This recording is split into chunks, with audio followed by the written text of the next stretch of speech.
Humans. My name is Mike, the Herald of the God.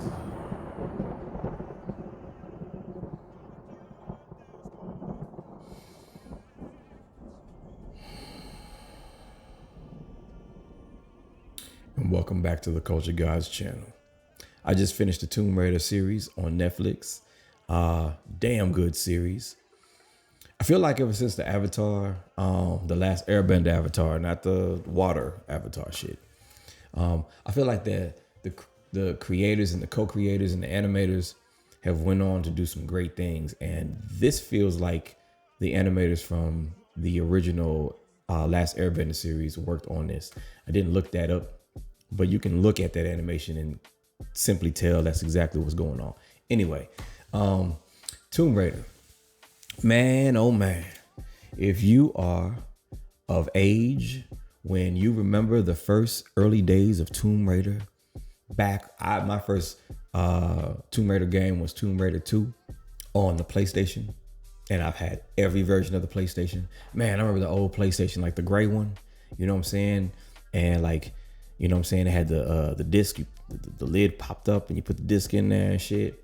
And there was this like code where you could play Japanese games where it was like not a code, it was like a hack where you took a little piece of paper, you folded it up a certain way, you put the game on there, put the thing in there, took it out, put it back on, took it.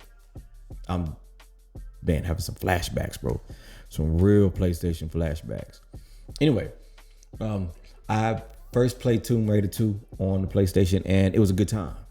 You know, I was a man and an adolescent young man. I was into girls. And I was in the games. And man, the graphics were terrible. But at the time, we didn't know. You know what I'm saying? We didn't give a fuck for real. And to be honest with you, Tomb Raider was a revolutionary game. The PlayStation itself, everything in gaming was revolutionary. You kids don't understand how easy, not how easy, but how good y'all got it.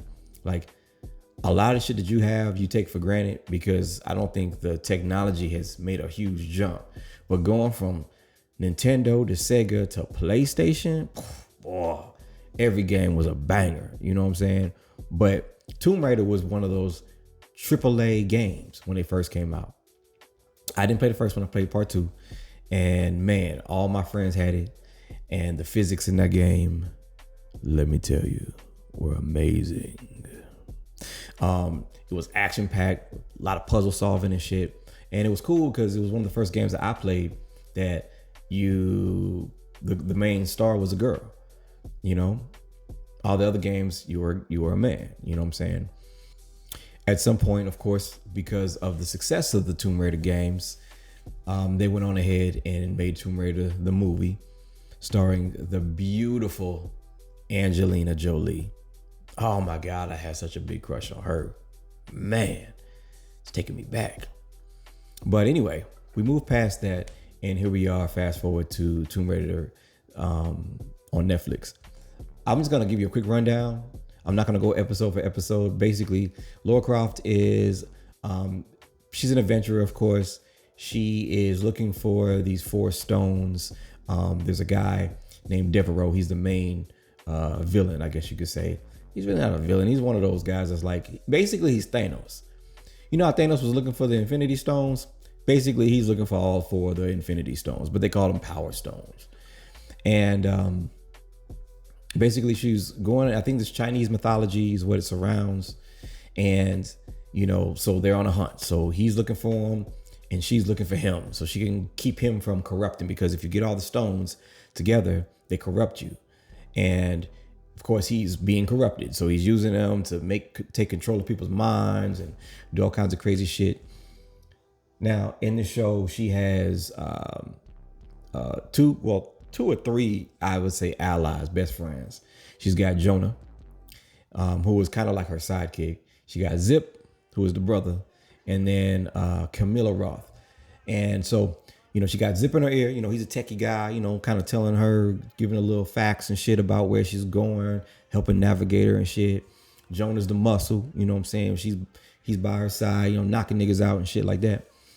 She doesn't really use any pistols at all until the very end of the series.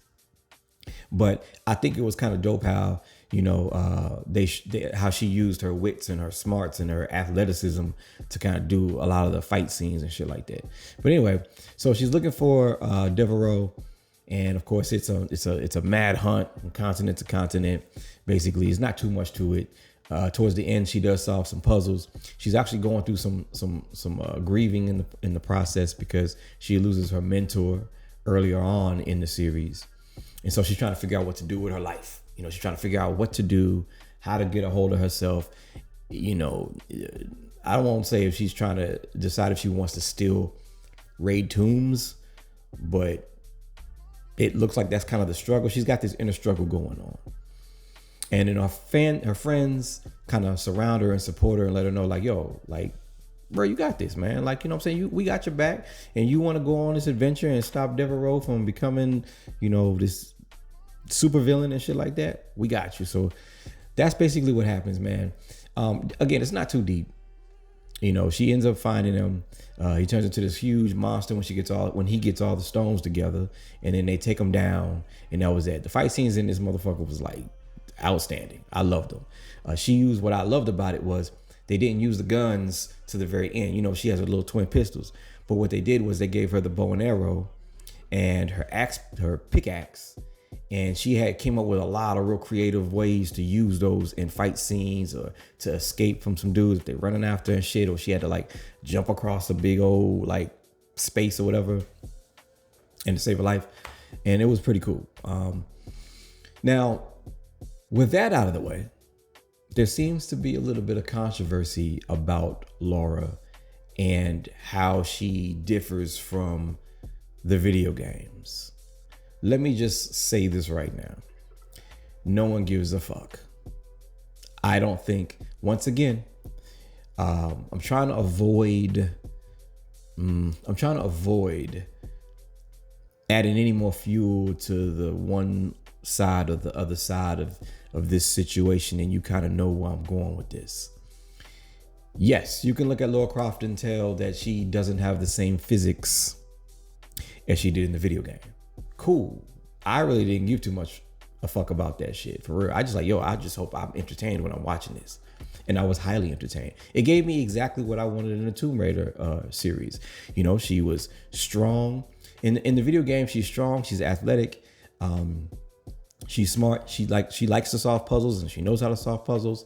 She's passionate about finding new, architecture and hidden jewels and gems and going in dangerous places where she's not supposed to be. She's like the only person that's equipped to do that. They portrayed her very well in this show, and that's what I got out of it, and I loved it.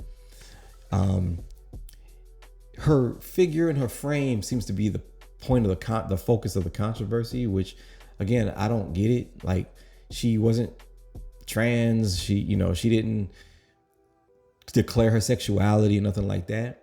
So, I understand that aspect of it, of people not wanting that in their entertainment. But the controversy that surrounds it, I think, is more rage bait than anything, personally. I didn't really have too many problems with it. She definitely, it's weird seeing Lara Croft outside of the video games, because in the video games, you're playing her and she's just basically, she does whatever it is you're going to make her do, outside of the cutscenes. Now, the later versions of Tomb Raider were way more realistic, and I love that. And I feel like they played off of the later versions of Tomb Raider versus the early versions, because the early versions, it wasn't a whole lot of blood. You couldn't see what she got scraped up and all that. But the newer versions of Tomb Raider, man, like, she was going through it, you know what I'm saying? And they put that in there. It wasn't an easy path to get to her goals every time. She was going to get fucked up, beat up, knocked down, you know what I'm saying? Scraped up, you know what I'm saying? It wasn't always going to be an easy path. And they did that in this show. It wasn't just her being superhuman for every single episode. She had to really outsmart her opponents. She really had to, take some L's along the way before she got to the very end of the adventure and all that shit. So overall, I thought it was a great series. I thought it was, I won't say it was great. I would say it was really good.